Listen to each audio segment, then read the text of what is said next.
Bayangkan, di langit malam yang hening, hanya ada suara angin dan raungan mesin jet yang melintas rendah tanpa terdeteksi radar. 3 jet tempur Iran bergerak dengan penuh keyakinan, membawa misi yang mustahil, menembus pertahanan paling ketat di Timur Tengah dan menghancurkan markas rahasia Israel yang selama ini diakini tak bisa dilacak. Apa yang dianggap sebagai benteng tak tertembus, tiba-tiba runtuh hanya dalam hitungan menit. Satu persatu ledakan dahsyat menerangi gurun, membuat dunia terperangah. 32 markas tersembunyi Israel berhasil dilenyapkan. Bagaimana Iran bisa mengetahui lokasi rahasia itu? Mengapa hanya 3 jet mampu menciptakan kehancuran sebesar ini? Dan apa artinya bagi keseimbangan kekuatan di kawasan? Pertanyaan-pertanyaan itu membuat kisah ini semakin menegangkan. Inilah cerita tentang operasi kilat yang penuh rahasia, intrik, dan kejutan, yang bisa mengubah wajah konflik global selamanya. Selama puluhan tahun, bayangan bahwa Israel memiliki jaringan markas rahasia tidak pernah lepas dari spekulasi para pengamat militer. Tersembunyi di bawah permukaan tanah, di dalam batuan pegunungan, di sela-sela gurun luas, bahkan dalam bangunan sipil yang tampak tidak mencurigakan, markas-markas itu dianggap sebagai tulang punggung pertahanan strategis, tempat penyimpanan persenjataan rahasia, pusat komunikasi rahasia, laboratorium intelijen, dan mungkin pula tempat pengembangan teknologi eksperimental. Mereka berada di lokasi-lokasi yang sangat terpencil, jauh dari jangkauan satelit pengintai biasa. Sistem pertahanan udara di sekelilingnya diselimuti teknologi kamuflase elektromagnetik yang membuat mereka tak terlihat bagi radar dan sensor inframerah generasi lama. Di sisi lain, Iran selama bertahun-tahun mengumpulkan intelijen, sinyal-sinyal rahasia, laporan dari agen lapangan, gambar satelit yang terpotong-potong, dan suara-suara samar melalui komunikasi diplomatik serta jaringan cyber. Semua potongan informasi itu seperti puzzle yang menunggu untuk dirangkai.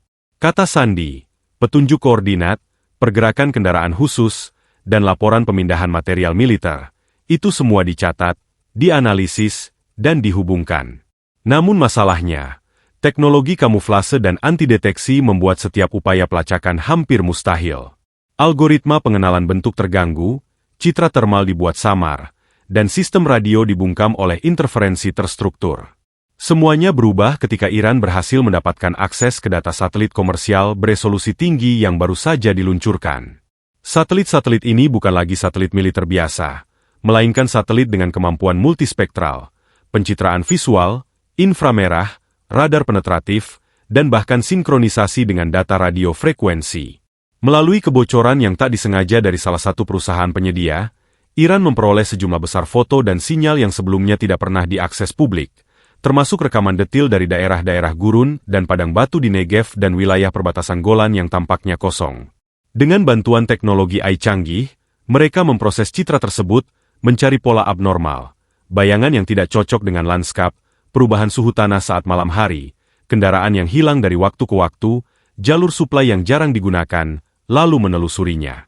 Analisis yang dilakukan oleh Pusat Intelijen Rahasia Iran menemukan titik-titik intensitas panas yang tak pernah muncul pada data sebelumnya. Korelasi jalur tanah yang sangat halus, yang tampak seperti jejak logistik kecil menuju lokasi yang di atasnya tak ada bangunan besar. Artinya, semuanya dilakukan bawah tanah atau di dalam struktur yang disamarkan depannya. Mereka mendeteksi jaringan komunikasi radio yang hanya aktif sebentar-sebentar, lalu mati total ketika terlihat atau dipantau oleh sistem luar. Pada satu titik, ada laporan drone kecil yang melintas rendah, bukan militer besar, tapi cukup untuk menjadi petunjuk bahwa ada sesuatu yang tersembunyi di bawah lokasi yang tampak seperti padang pasir. Komando militer Iran kemudian membentuk tim khusus, analis citra, pakar sinyal elektronika, ilmuwan geofisika, ahli taktik kamuflase, dan operasi rahasia. Mereka memetakan 32 titik markas dengan koordinat yang sangat presisi. Beberapa terletak di dalam bukit, beberapa berada di dalam gua yang sudah diperkuat beton, yang lain tersembunyi di jaringan pabrik-pabrik kosong yang tampaknya seperti bangunan industri biasa. Tidak sedikit yang berada di bawah bandar udara kecil atau fasilitas sipil, yang membuat pengamatan langsung terlalu berisiko. Markas-markas ini dilengkapi dengan kendaraan berat yang menghilang di balik lapisan tanah atau batu, lorong-lorong komunikasi terlindungi, dan sistem pertahanan keamanan yang sulit ditembus.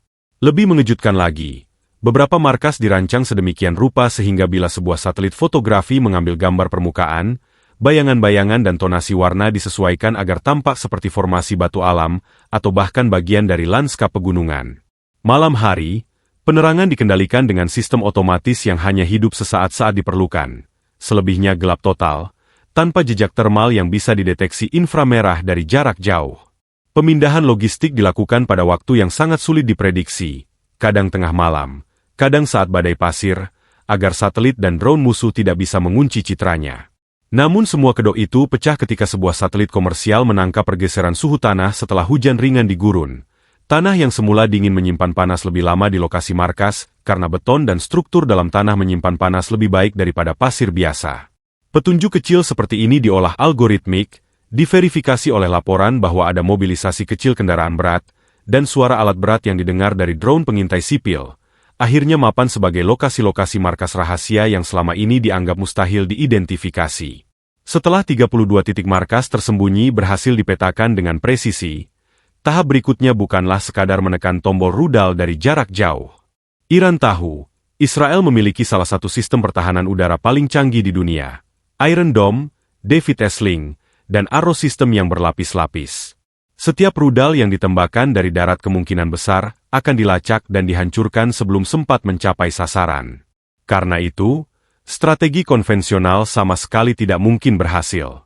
Di ruang rapat bawah tanah Teheran, para komandan militer dan analis intelijen berkumpul. Mereka berdebat sengit. Apakah perlu melibatkan drone kamikaze dalam jumlah besar? Atau meluncurkan rudal balistik jarak jauh? Namun, semua opsi memiliki risiko. Semakin besar serangan, semakin cepat Israel akan bereaksi. Seseorang lalu mengajukan ide yang terdengar gila. Bagaimana kalau kita kirim hanya 3 jet tempur? 3 jet tempur saja, melawan jaringan radar dan pertahanan paling rapat di Timur Tengah? Ide itu terdengar seperti bunuh diri. Tapi justru karena jumlahnya kecil, peluangnya besar. Radar Israel dirancang untuk mendeteksi ancaman masif, seperti puluhan pesawat atau ratusan rudal. 3 pesawat yang bergerak cepat di ketinggian rendah bisa saja dianggap gangguan kecil atau latihan rutin dari negara tetangga. Inilah celah yang mereka cari. Pesawat yang dipilih bukan sembarangan. KR-313, jet tempur siluman buatan dalam negeri Iran yang konon hanya prototipe, kini dipamerkan dengan kemampuan sebenarnya. Jet ini kecil, ramping, dan dirancang untuk menghindari deteksi radar dengan permukaan menyerap gelombang. Di setiap sayapnya dipasangi rudal berpemandu satelit generasi terbaru, yang mampu menembus bunker beton dengan akurasi tinggi. Pilot yang dipilih adalah 3 orang terbaik. Kolonel Farid Hosseini, veteran perang dengan lebih dari 2000 jam terbang tempur. Mayor Arash Davani, ahli manuver rendah yang mampu terbang di ketinggian hanya beberapa meter di atas tanah. Kapten Reza Mahdavi, termuda dari tim, namun terkenal dengan akurasi menembak rudal presisi. Mereka bertiga dijuluki bayangan hitam, karena kemampuan mereka menghilang dari pantauan radar musuh. Rencana disusun dengan detail gila-gilaan. Setiap detik dihitung, setiap jalur udara dipelajari. Mereka akan terbang melintasi jalur perbatasan laut, menyusuri medan berbukit, lalu masuk melalui celah yang jarang dipantau radar Israel. Begitu mendekati target, mereka harus terbang sangat rendah, bahkan lebih rendah dari puncak bukit, agar tidak terdeteksi. Untuk mengelabui sistem pertahanan Israel, serangan akan dilakukan dalam pola multivektor. Artinya, setiap jet akan menyerang dari arah berbeda, menembakkan rudal ke target yang sudah dipetakan, lalu segera berbelok tajam ke arah lain. Dengan begitu, komputer pertahanan Israel akan bingung karena rudal datang dari 3 sudut berbeda hampir bersamaan. Jam pelaksanaan juga dipilih secara cermat. Dini hari, saat sebagian besar radar operator manusia sedang dalam kondisi lelah dan sistem otomatis sedang dalam rotasi kalibrasi. Pada jam-jam itu, sekecil apapun gangguan bisa saja diabaikan. Di ruang briefing terakhir sebelum misi, ketiga pilot duduk mengenakan seragam hitam dengan lambang elang perak di dada. Seorang komandan berkata dengan nada berat, "Keberhasilan misi ini akan mengubah sejarah. Kegagalan berarti kalian tidak akan pernah kembali. Tapi ingat, kalian bukan hanya membawa senjata, kalian membawa pesan kepada dunia bahwa tidak ada benteng yang benar-benar tak tertembus." Suasana hening. 3 pilot saling menatap, lalu mengangguk tanpa sepatah kata. Mereka tahu, Misi ini bukan sekadar serangan, tapi ujian nyali, teknologi, dan keberanian. Sebelum berangkat, jet-jet mereka diperiksa ulang dengan standar tertinggi. Sistem navigasi satelit dipasangkan algoritma khusus agar tetap akurat meski ada gangguan elektromagnetik. Rudal-rudal dikalibrasi untuk menghantam dengan delay berbeda, menciptakan efek gelombang serangan yang terus-menerus. Bahkan ket siluman di badan pesawat baru saja dilapisi ulang agar penyerapan radar lebih sempurna. Saat matahari hampir tenggelam, mereka naik ke kokpit masing-masing. Mesin mulai meraung, namun suara itu ditelan oleh keheningan padang pasir. Pintu hanggar bawah tanah perlahan terbuka. Satu persatu jet meluncur keluar, lalu hilang ke langit malam yang gelap. Mereka bukan sekadar pilot. Malam itu, mereka adalah bayangan yang akan mengubah jalannya pertempuran, membawa serangan paling berani dalam sejarah modern. Langit dini hari begitu tenang. Hanya suara angin gurun yang berdesir, tanpa ada tanda-tanda bahwa beberapa menit lagi, salah satu operasi udara paling berani di Timur Tengah akan dimulai. 3 jet tempur Iran, yang sudah menempuh perjalanan panjang dengan pola penerbangan penuh tipu daya, kini mendekati wilayah yang selama ini dianggap tak tersentuh. Mereka terbang rendah, hampir menempel di kontur bukit-bukit tandus, memanfaatkan bayangan alam sebagai pelindung alami dari pantauan radar. Di dalam kokpit, cahaya panel redup menerangi wajah-wajah tegang para pilot. Kolonel Farid, pemimpin misi, dengan suara tenang memberi instruksi. Target pertama, markas komunikasi bawah tanah, jarak 72 km. Persiapkan rudal presisi. Kita lakukan dalam hitungan 3, 2, 1. Mayor Arash dan Kapten Reza mengunci target sesuai koordinat yang sebelumnya dipetakan intelijen. Komputer navigasi mereka langsung menampilkan titik merah berkelip di layar. Itulah jantung komunikasi Israel, tersembunyi jauh di bawah tanah. Begitu tombol dilepas, rudal berpemandu satelit melesat dengan kecepatan supersonik, menembus gelap malam seperti kilatan api. Beberapa detik kemudian, gurun yang tadinya sunyi berubah menjadi lautan cahaya. Ledakan dahsyat mengguncang tanah, menghantam bunker komunikasi yang selama ini dianggap tak bisa disentuh. Dalam sekejap, jaringan koordinasi Israel lumpuh. Sinyal-sinyal radio militer terputus, operator kebingungan, dan komunikasi pusat komando terhenti. Tanpa menunggu lama, 3 jet itu langsung berpencar. Farid ke arah selatan, Arash menuki ke barat, dan Reza melaju ke utara. Pola multivektor yang sudah direncanakan kini dijalankan dengan sempurna. Rudal kedua dilepaskan ke gudang persenjataan. Ketika menghantam, ledakan berantai terjadi. Gudang itu menyimpan amunisi berat dan roket, yang langsung meledak beruntun. Api membubung tinggi, menerangi langit gurun. Dari jarak puluhan kilometer, cahaya ledakan terlihat jelas, seolah sebuah matahari baru meledak di horizon.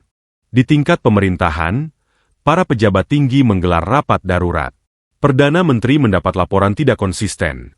Ada yang mengatakan serangan dilakukan dengan drone, ada yang menyebut rudal balistik, sementara beberapa penasihat menduga ada jet tempur siluman yang masuk.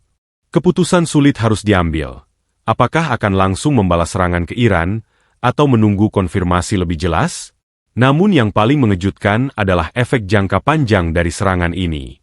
Banyak bunker bawah tanah yang hancur ternyata menyimpan dokumen, teknologi, bahkan data rahasia. Kehilangannya berarti Israel tidak hanya dirugikan secara militer, tapi juga intelijen. Para analis memperkirakan butuh waktu bertahun-tahun untuk memulihkan jaringan itu. Di jalanan Tel Aviv dan Yerusalem, warga berkumpul dengan wajah ketakutan. Mereka mendengar ledakan dari kejauhan, sirene meraung-raung tanpa henti, dan pesan darurat masuk ke ponsel mereka, meminta untuk tetap di tempat perlindungan. Ketegangan merambat cepat, seakan seluruh negeri sedang berada di ambang perang besar.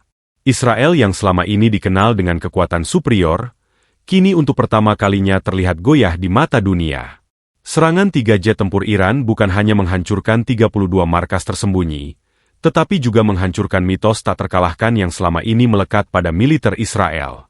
Dunia internasional pun mulai bertanya-tanya, jika pertahanan Israel bisa ditembus, apalagi yang mungkin terjadi setelah ini? Ledakan demi ledakan yang meluluh lantakan markas-markas tersembunyi Israel bukan hanya meninggalkan puing-puing dan asap pekat di udara, tetapi juga mengirimkan gelombang kejut politik, militer, dan psikologis ke seluruh dunia. Serangan ini dianggap sebagai salah satu operasi udara paling berani dalam sejarah modern Timur Tengah, bahkan lebih mengejutkan daripada serangan mendadak yang pernah tercatat sebelumnya. Bagi Israel, hancurnya 32 markas tersembunyi dalam satu malam merupakan pukulan telak. Banyak dari fasilitas tersebut adalah pusat kendali elektronik, gudang persenjataan, dan titik koordinasi drone canggih yang selama ini menjadi tulang punggung operasi militer rahasia mereka. Kehilangan sekaligus begitu banyak aset membuat kemampuan ofensif Israel menurun drastis. Para jenderal di Tel Aviv bergegas mengadakan rapat darurat sepanjang malam, mencoba menyusun strategi balasan, namun kesan, terbuka dan rentan, mulai menghantui mereka. Di sisi lain, Iran merayakan kemenangan ini sebagai bukti kekuatan dan ketangguhan teknologi mereka. Media lokal menayangkan rekaman video serangan yang diambil dari kokpit jet, memperlihatkan rudal-rudal yang meluncur dengan presisi tinggi menghantam targetnya. Rakyat Iran bersorak, seakan menyaksikan film perang nyata yang akhirnya memberi mereka kebanggaan di tengah tekanan internasional. Pemerintah Iran menyebut operasi ini sebagai tindakan pembalasan yang sah dan mengirim pesan ke dunia. Tak ada tempat aman bagi musuh yang mencoba menyusup. Namun, keberhasilan ini juga menimbulkan bayangan perang yang lebih luas. Amerika Serikat, sekutu utama Israel, langsung mengutuk serangan Iran dan menyebutnya sebagai aksi agresi berbahaya. Armada kapal induk Amerika yang berada di Mediterania Timur mulai bergerak mendekat, memberi sinyal bahwa kemungkinan eskalasi militer terbuka lebar. NATO pun mulai membicarakan opsi campur tangan jika situasi semakin tak terkendali. Negara-negara Arab berada dalam dilema. Beberapa menganggap serangan Iran sebagai simbol perlawanan terhadap dominasi Israel di kawasan. Namun sebagian lain khawatir jika konflik ini meluas, maka seluruh Timur Tengah bisa terseret dalam perang besar. Media sosial pun meledak dengan berbagai opini. Ada yang menyebut Iran sebagai pahlawan baru, ada pula yang memperingatkan bahwa dunia mungkin sedang menyaksikan awal dari Perang Dunia Ketiga versi modern. Di balik sorotan kamera dan pidato resmi, ada ketegangan yang jauh lebih sunyi namun mematikan. Agen-agen intelijen dari kedua pihak mulai bergerak cepat, memburu celah kelemahan masing-masing.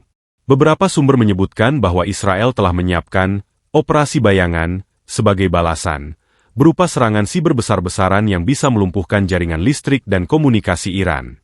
Sebaliknya, Iran juga mengisyaratkan bahwa mereka masih menyimpan kejutan kedua yang jauh lebih dahsyat.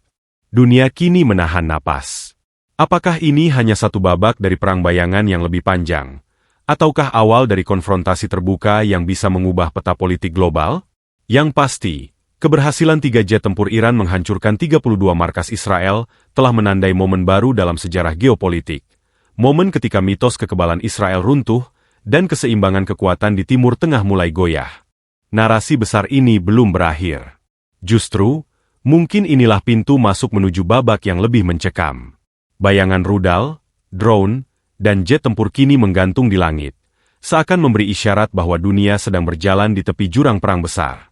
Sahabat semua, apa yang baru saja kita ikuti adalah gambaran fiksi yang penuh ketegangan, misteri, sekaligus pelajaran penting. Kisah tentang hancurnya 32 markas tersembunyi Israel oleh 3 jet tempur Iran bukan sekadar cerita peperangan, melainkan refleksi tentang betapa rapuhnya kekuatan jika hanya bersandar pada senjata dan teknologi. Sehebat apapun pertahanan, selalu ada celah yang bisa ditembus, selalu ada takdir yang bisa berbalik arah. Kita bisa belajar bahwa konflik tidak pernah melahirkan pemenang sejati. Di balik ledakan dan sorak kemenangan, selalu ada penderitaan manusia, ketakutan anak-anak, dan kehilangan yang tak ternilai. Semoga cerita ini menjadi pengingat bahwa kedamaian adalah kekuatan terbesar yang seharusnya diperjuangkan. Terima kasih sudah menonton sampai akhir. Jangan lupa dukung channel ini dengan cara like, share, dan subscribe, agar kami terus semangat menghadirkan kisah-kisah penuh inspirasi, analisis, dan imajinasi yang membuka wawasan kita semua. Sampai jumpa di cerita berikutnya. Salam damai untuk kita semua.